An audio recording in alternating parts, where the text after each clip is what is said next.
O milagre que mudou a vida de Filipe, da desesperança à vitória na Igreja Universal. Filipe sempre foi um homem trabalhador. Aos 38 anos, ele sustentava a família como motorista de aplicativo em São Paulo, fazendo turnos exaustivos para pagar as contas e dar um futuro melhor para sua esposa, Ana, e os 2 filhos pequenos. Mas em 2022, sua vida desabou. Um cansaço constante, dores nos ossos e manchas roxas pelo corpo o levaram ao hospital. Após exames, o diagnóstico foi cruel: leucemia mieloide aguda, um câncer no sangue que avançava rápido. Os médicos deram-lhe poucas semanas de vida se não iniciasse o tratamento imediato. O problema era que o SUS demoraria meses para liberar a quimioterapia, e o plano de saúde básico que Filipe tinha não cobria os medicamentos mais modernos. As despesas com remédios, consultas e internações consumiram todas as economias da família. Ana, desesperada, vendia doces na rua para ajudar, mas o dinheiro não era suficiente. Filipe via sua saúde piorar a cada dia, e a depressão o dominava. Deus, por que isso está acontecendo comigo? Ele chorava à noite, sem respostas. Foi então que Dona Maria, uma vizinha que frequentava a Igreja Universal do Reino de Deus, bateu à sua porta com um prato de comida. Ao ver o estado de Filipe, ela não ofereceu apenas palavras de conforto, mas uma esperança real: meu filho, na minha igreja, Deus opera milagres. Já vi pessoas curadas de câncer, dívidas pagas, famílias restauradas. Você precisa ir lá? Deus tem um milagre para você, disse ela com convicção. Filipe, que nunca tinha sido muito religioso, relutou. Já rezamos tanto, Dona Maria, e nada mudou. Mas Ana, com lágrimas nos olhos, insistiu: vamos tentar. Não temos mais nada a perder. No domingo seguinte, o casal entrou pela primeira vez na Universal da Lapa, em São Paulo. O que encontraram ali foi diferente de tudo que imaginavam. O culto era vibrante. O pastor ungido pregava com autoridade sobre a fé que move montanhas, citando passagens como Marcos 11h24, tudo o que pedirdes em oração, crede que o recebereis, e tê-lo-eis. Filipe sentia uma energia espiritual no ar, algo que não experimentara antes. Quando o pastor chamou os enfermos para a frente, Ana o levou até o altar. Lá, um obreiro orou por ele com imposição de mãos, ungindo com óleo consagrado enquanto declarava: em nome de Jesus, esta doença sai agora do seu corpo. O sangue de Cristo te purifica. Filipe sentiu algo estranho: um calor percorreu seu corpo, e por um instante, foi como se uma carga pesada fosse retirada de suas costas. Mas a batalha não terminaria ali. O pastor explicou que a fé precisa ser alimentada e convidou Filipe a participar da corrente de oração das terças-feiras, um momento poderoso de libertação e milagres. Na terça seguinte, Filipe voltou à igreja, desta vez sozinho, determinado. O templo estava lotado de pessoas com problemas semelhantes aos seus: doenças, dívidas, vícios. O pastor falou sobre a importância do dízimo e das ofertas como ato de fé, citando Malaquias 3:10, trazei todos os dízimos à casa do tesouro, e derramarei sobre vós bênção sem medida. Filipe, que nunca tinha dizimado, sentiu um conflito interno. Como vou dar dinheiro se mal tenho para comer? Pensou. Mas algo dentro dele disse: confia. Com as últimas economias, ele colocou uma oferta no altar de fé, declarando: Senhor, eu entrego o pouco que tenho, porque creio que o Senhor multiplicará a minha bênção. Naquele dia, durante a fogueira santa de Israel, um momento de oração intensa com imposição de mãos e quebra de maldições, Filipe caiu no chão, chorando incontrolavelmente. Ele viu, em espírito, uma luz branca envolvendo seu corpo, e ouviu uma voz: Filho, você está curado. Os dias seguintes foram de provação da fé. Filipe ainda sentia fraqueza, mas algo havia mudado. Ele passou a orar todos os dias, participava das vigílias de madrugada e ouvia os programas da Universal na rádio. Ana, que no início duvidava, começou a notar melhoras: as dores de Filipe diminuíram, as manchas roxas clarearam, e seu apetite voltou. Uma semana depois, ele retornou ao hospital para novos exames. O médico, espantado, olhou os resultados: seus níveis de glóbulos brancos normalizaram. Não há mais sinais de leucemia. Filipe e Ana caíram em prantos. O médico, incrédulo, perguntou o que havia acontecido. Filipe, sem vergonha, respondeu: Deus me curou na Igreja Universal. Foi um milagre. Mas a história não terminou ali. Filipe entendeu que a bênção de Deus vai além da cura física. Ele e Ana começaram a dizimar fielmente, e em poucos meses, Filipe conseguiu um emprego melhor em uma transportadora com um plano de saúde completo. As dívidas foram pagas, e hoje, ele é um obreiro voluntário na mesma igreja que o salvou, ajudando outros enfermos a crerem no impossível. Em um culto de testemunhos, Filipe subiu ao altar com Ana ao seu lado, emocionado. Eu vim aqui desesperado, achando que ia morrer. Mas aprendi que Deus não desampara quem confia nele. A Igreja Universal me ensinou que a fé sem obras é morta. Quando eu dei meu dízimo, mesmo na falta, estava declarando: Senhor, o Senhor é meu provedor. E ele honrou minha fé, declarou, enquanto a congregação aplaudia e glorificava a Deus. A lição que Filipe aprendeu, e que pode mudar sua vida também. 1. A fé precisa de ação, não adianta só pedir, é preciso mover-se em direção à bênção, como Filipe fez ao ir à igreja e participar das campanhas. 2. Deus usa a igreja como instrumento, a Igreja Universal não é apenas um lugar de pregação, mas um canal de milagres onde a unção de Deus se manifesta. 3. O dízimo é uma aliança, quando Filipe deu o pouco que tinha, estava dizendo: Deus, o Senhor é dono de tudo. E Deus abriu as jansas dos céus para ele. 4. O milagre vem, mas a transformação fica. Filipe não só foi curado, como mudou de vida. Hoje, ele serve a Deus e ajuda outros a encontrarem a mesma fé. Se você está passando por uma batalha, seja doença, dívida ou desespero, saiba que há uma saída. Assim como Filipe, você pode encontrar na Igreja Universal do Reino de Deus não apenas uma religião, mas uma família, uma esperança e um Deus que opera o impossível. Porque para Deus não haverá impossíveis.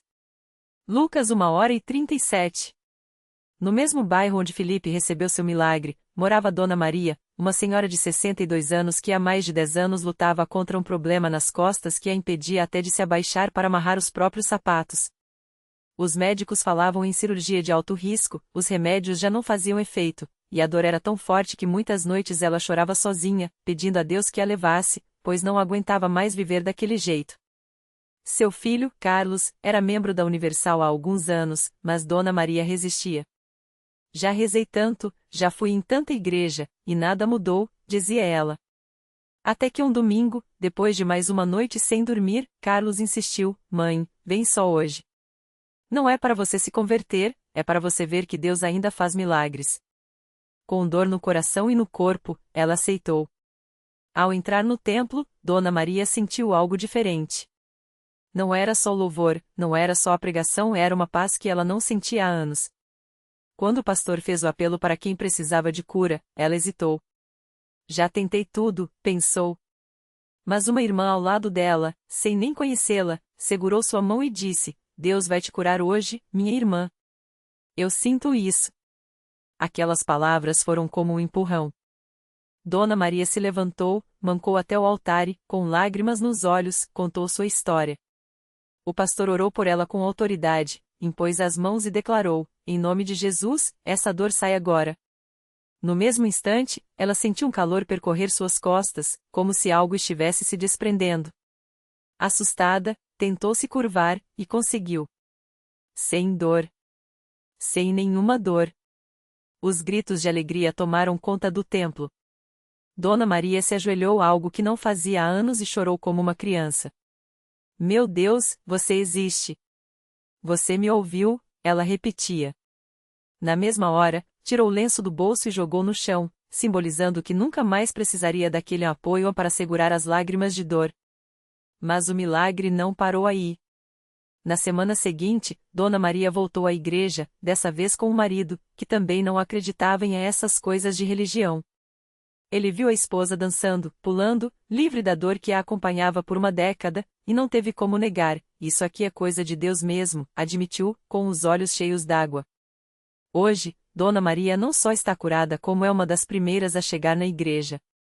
Ela faz parte do grupo de oração das terças-feiras e leva comida para os necessitados do bairro.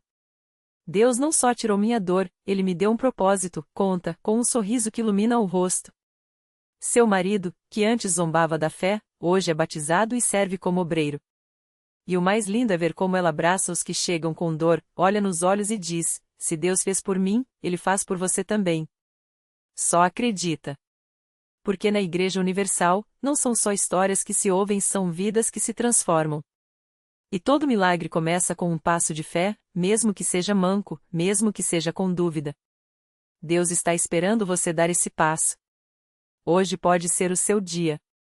No mesmo bairro onde Dona Maria testemunhava seu milagre, morava o jovem Carlos, um rapaz de 22 anos que há anos lutava contra uma dependência que parecia não ter fim. As drogas tinham roubado seus sonhos, sua saúde e até o carinho da família. Sua mãe, Dona Rosa, já não sabia mais o que fazer. Chorava todas as noites, pedindo a Deus que tocasse no coração do filho antes que fosse tarde.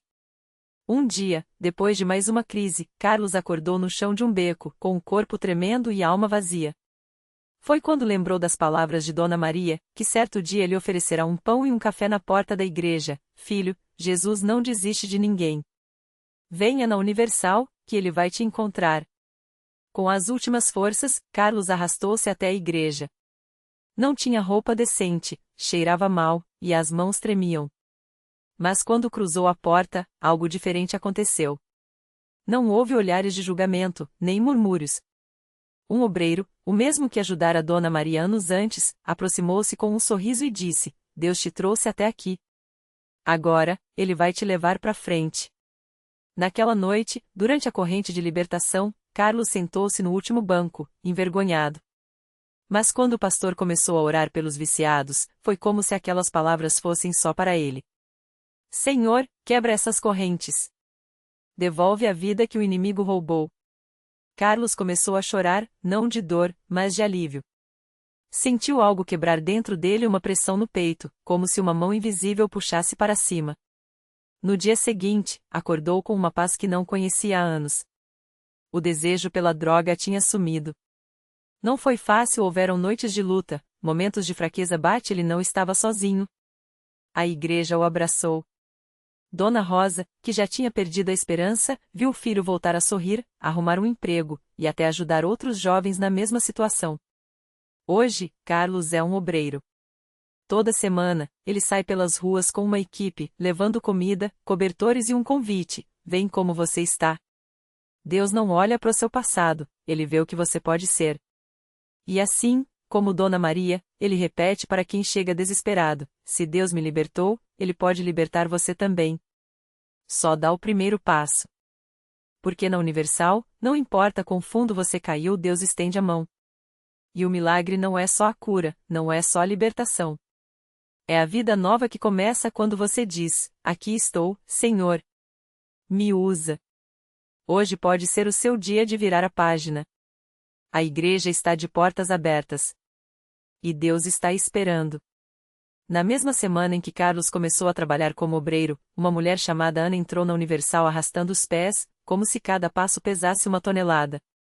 Ela tinha os olhos inchados de chorar e as mãos trêmulas, apertando um papel amassado, uma carta de demissão. Há 3 meses, depois de ser traída pelo marido e perder o emprego, ela vivia se perguntando como ia criar os 2 filhos sozinha. As contas se acumulavam, e a vergonha a impedia até de pedir ajuda. Foi quando viu o cartaz na porta da igreja: Deus tem uma saída para você. Algo dentro dela disse: entra. E ela entrou. Dentro do templo, o louvor estava forte, e as pessoas cantavam com os braços levantados, como se não houvesse problema no mundo que Deus não pudesse resolver. Ana se sentou no último banco, encolhida, mas uma irmã se aproximou com um sorriso tão sincero que ela não conseguiu evitar. As lágrimas vieram sem aviso. A mulher não perguntou nada, só a abraçou e sussurrou: Deus vai te surpreender, minha filha. Fica aqui. E foi ali, entre lágrimas e orações, que Ana ouviu pela primeira vez que Deus não a tinha abandonado. O pastor, no altar, falou exatamente sobre restauração, como Deus devolve em dobro o que o inimigo roubou. Ana sentiu algo mexer dentro dela. Não era esperança ainda, mas uma faísca. Será que é para mim também? Naquela noite, depois da reunião, uma obreira a levou para o encontro com Deus, onde ela derramou tudo o que guardava: a dor da traição, o medo da fome, a raiva de si mesma por não ter andado conta. E então, oraram por ela. Não foi uma oração longa, cheia de palavras difíceis, foi simples, direto do coração: Senhor, a Ana precisa de ti. Mostra que o impossível para o homem é possível para Deus. 3 dias depois, Ana recebeu uma ligação. Era de uma antiga colega de trabalho, que nem sabia das suas dificuldades. Ana, a gente tá precisando de alguém urgente no setor de vendas. Você topa? O salário é melhor que o anterior. Ela quase deixou o telefone cair. Como aquela mulher tinha lembrado dela justamente agora? Coincidência? Ana sorriu pela primeira vez em meses. Não. Isso é Deus. Mas o milagre não parou aí. Na semana seguinte, enquanto arrumava as coisas para o novo emprego, Ana encontrou um envelope escondido no fundo da gaveta, dinheiro que ela nem lembrava mais que tinha guardado anos atrás. Era exatamente o valor das contas atrasadas. E no sábado, quando voltou à igreja para agradecer, quem estava no púlpito contando seu testemunho? Carlos, o ex-viciado que agora falava de restauração com uma autoridade que só quem foi resgatado do fundo do poço tem. Ana chorou de novo, mas dessa vez eram lágrimas diferentes. Ela olhou para os filhos, que brincavam no pátio da igreja com outras crianças, e entendeu: Deus não só tinha ouvido seu clamor, como estava reconstruindo sua vida peça por peça. Hoje, Ana é uma das líderes do grupo de apoio a mulheres na Universal. Toda terça-feira, ela recebe outras como ela desesperadas, machucadas, quase desistindo e conta: eu já estive onde você está. Mas Deus não nos deixa no chão. Ele nos levanta para a gente levantar outros. Porque na Universal, os milagres não são só histórias bonitas, são vidas transformadas. E cada testemunho é um convite: se Deus fez por eles, Ele faz por você. Chega mais perto. Sua mudança começa agora. As portas estão abertas. E o melhor milagre ainda está por vir na sua vida. Ana nunca imaginou que aquele dia de outubro mudaria tudo. Ela tinha acabado de terminar o culto da terça-feira, quando uma mulher entrou correndo na igreja, os olhos cheios de pânico. Era Maria, uma irmã que mal aparecia nos cultos, mas que dessa vez veio como quem não tinha mais para onde ir. Pastora Ana, me ajuda! Ela gritou, segurando um papel amassado na mão. É do meu filho. Ele tá preso, e essa é a intimação para a audiência. Se não pagar a fiança, ele vai ficar lá. Eu não tenho esse dinheiro, não tenho ninguém. Ana sentiu o coração apertar. Lembrou-se do dia em que ela mesma tinha chegado assim, sem esperança, com as mãos vazias e a alma quebrada. Mas dessa vez, ela não estava sozinha. Ela tinha algo que não tinha antes, uma fé que já tinha visto milagres. Vem comigo, Ana disse, puxando Maria pelo braço até o altar. Aqui, a gente não desiste. Aqui, Deus ouve. Elas se ajoelharam juntas, e Ana começou a orar com uma autoridade que só quem já viu Deus agir tem. Não eram palavras bonitas, eram gritos de guerra, declarações de vitória. Senhor, o Senhor é maior que qualquer cadeia. Se o Senhor abriu a prisão para Pedro, o Senhor abre para esse jovem. Não é a justiça dos homens que vai decidir, é a justiça do Senhor. Enquanto oravam, o celular de Maria tocou. Era uma advogada, ligando da Defensoria Pública. Dona Maria, o juiz acabou de analisar o caso do seu filho. Por um detalhe técnico, eles vão soltar ele ainda hoje, sem precisar pagar nada. Ele já tá no caminho para casa. Maria caiu no chão, chorando. Ana a abraçou forte, sussurrando: eu não falei? Deus não falha. Mas o milagre não parou por aí.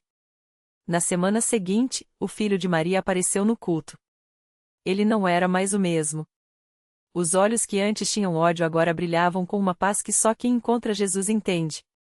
Na frente de todos, ele contou: lá dentro da cela, um detento me falou de Deus. Eu não queria ouvir, mas ele insistiu.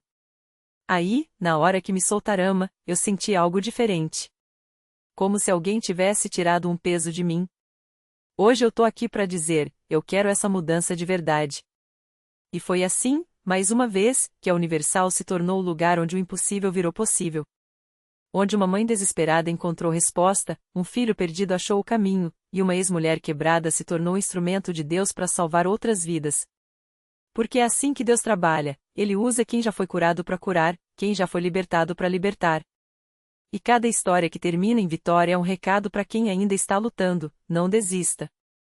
Sua hora de testemunhar está chegando. As portas continuam abertas. E o próximo milagre? Pode ser o seu. Naquela mesma noite, enquanto o testemunho ainda ecoava no templo, uma mulher chamada Marisa sentou-se nos bancos dos fundos, com as mãos trêmulas e o coração apertado. Ela tinha chegado ali arrastada pela irmã, depois de meses se escondendo do mundo. As marcas no braço, cobertas pela manga longa, contavam uma história que ela não tinha coragem de contar, a dependência química que roubara seu emprego, sua dignidade e quase sua vida. Deus não quer saber de mim, ela pensava, enquanto as lágrimas escorriam silenciosas. Mas quando o pastor fez o apelo final, quem aqui precisa de um milagre hoje? Algo dentro dela se mexeu. Não foi lógica, não foi força de vontade. Foi como se uma voz suave, mas firme, sussurrasse: levanta. Você não veio aqui à toa. Marisa se levantou com as pernas bambas. Ao subir ao altar, sentiu o chão tremer não literalmente, mas como se o peso de anos de escuridão estivesse sendo sacudido. As mãos do pastor se apoiaram em sua cabeça, e a oração veio com uma autoridade que ela nunca tinha sentido antes: em nome de Jesus, eu quebro essas correntes. O sangue de Cristo te purifica, te restaura, te faz nova. Foi então que aconteceu. Uma onda de calor invadiu seu corpo, como se fogo líquido corresse por suas veias. Marisa sentiu os olhos ardendo, e quando os abriu, as lágrimas não eram mais de dor, mas de algo que ela não sabia nomear. Uma paz tão profunda que doía. Os braços, antes marcados pela autodestruição, agora pareciam leves, como se tivessem sido lavados por dentro. Naquela hora, ela não precisou de provas. Sabia. O vício que a dominava por anos tinha perdido o poder sobre ela. Não por mérito próprio, não por terapia ou força humana, mas porque algo tinha entrado ali e arrancado a raiz do mal pela raiz. Uma semana depois, Marisa voltou à Universal. Desta vez, não se escondeu no fundo. Subiu ao púlpito com um vestido simples, os cabelos presos, e um sorriso que não era dela, era dele. Com voz firme, contou como, após a oração, voltou para casa e jogou fora todo o estoque em que guardava há meses. Como acordou no dia seguinte sem a ansiedade de sempre, sem a voz mentirosa sussurrando-a só mais uma vez. Como, pela primeira vez em anos, olhou no espelho e não viu uma vítima, mas uma sobrevivente. Uma guerreira. Eu pensei que Deus tinha me abandonado, ela disse, segurando o microfone com as duas mãos. Mas ele só estava esperando eu parar de correr para me abraçar. E foi assim que outra história de cinzas virou beleza. Porque na Universal, não é sobre religião vazia ou rituais sem vida. É sobre um Deus que age. Que não olha para o seu passado e diz é impossível, mas olha para o seu futuro e declara: isso aqui vai virar testemunho. Enquanto Marisa descia do altar, uma jovem no fundo do templo se levantou. Seu nome era Ana, e ela carregava uma dor diferente: a traição de um marido, a humilhação de uma separação pública, e a sensação de que sua vida tinha virado piada. Mas ao ver Marisa, uma mulher que esteve no fundo do poço e agora brilhava, algo acendeu nela. Se Deus fez isso com ela, será que pode fazer comigo? As portas continuavam abertas. E o próximo milagre? Já estava começando. O abraço que mudou tudo. Ana avançou com lágrimas nos olhos, os passos pesados como chumbo, mas o coração batendo numa mistura de medo e esperança. Ao chegar ao altar, caiu de joelhos, e as palavras saíram entre soluços: Deus, se o Senhor pode transformar cinzas em beleza, então faça algo com a minha dor. Porque eu não aguento mais ser só uma vítima. Ninguém viu o pastor se aproximar, nem ouviu sua voz suave: filha, Deus não está te pedindo para esquecer o que aconteceu. Ele está te convidando a deixar ele reescrever o final. E então, como um sopro de vento em brasas quase apagadas, algo dentro dela ardeu. Dias depois, Ana voltou ao templo, não mais como uma sombra, mas como uma mulher que tinha escolhido viver. O marido não voltou, e ela entendeu que nem todo milagre é restauração do que foi quebrado, às vezes é libertação, mas algo maior aconteceu: ela encontrou sua própria voz. Abriu um negócio de doces, usando a receita da avó que sempre a acalmava nos piores dias. As primeiras vendas? Para as mulheres do grupo de apoio da igreja, que agora a chamavam de a guerreira que virou doceira. Um ano depois, enquanto entregava um bolo para uma cliente, Ana reconheceu nos olhos da mulher a mesma dor que já teve. Sem pensar, escreveu num bilhete: eu já estive onde você está. Deus não tira a tempestade, mas ele entra no barco com você. Corra para ele. E assinou, a mulher que já foi cinza e agora é luz. Reflexão final. Deus não precisa de heróis perfeitos. Ele usa pessoas quebradas que ousam parar de correr de si mesmas, do passado, da vergonha e deixam-se abraçar. O milagre não é a ausência de cicatrizes, mas a coragem de transformá-las em mapas para outros perdidos. Lição: a dor não tem o último capítulo. Deus sim. E ele sempre escreve com tinta de redenção.